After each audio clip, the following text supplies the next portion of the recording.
জঙ্গি যেহেতু যোদ্ধা, এই শব্দটার অপপ্রয়োগ বাংলাদেশে শুরু হয়েছে।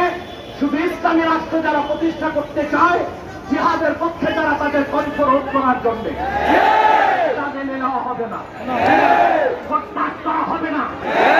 এই মহাসমাবেশ থেকে ডক্টর ইউনূসকে বলছি, কান পেতে শুনে রাখুন, আপনার হালুয়া রুটির ভাগ যারা খায়, আপনাকে তারা বাঁচাতে পারবে না। ওলামায়ে কেরামকে জঙ্গি তকমা দেওয়া বন্ধ করতে হবে।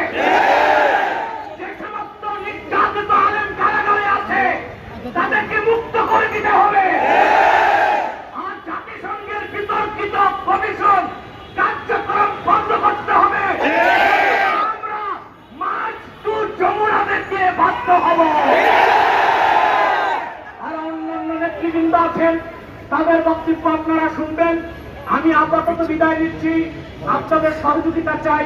পিছনে যারা আছেন, এখনো সামনে জায়গা আছে, আপনারা যেতে পারেন। আরেকটু ফাঁকা করে দাঁড়ান।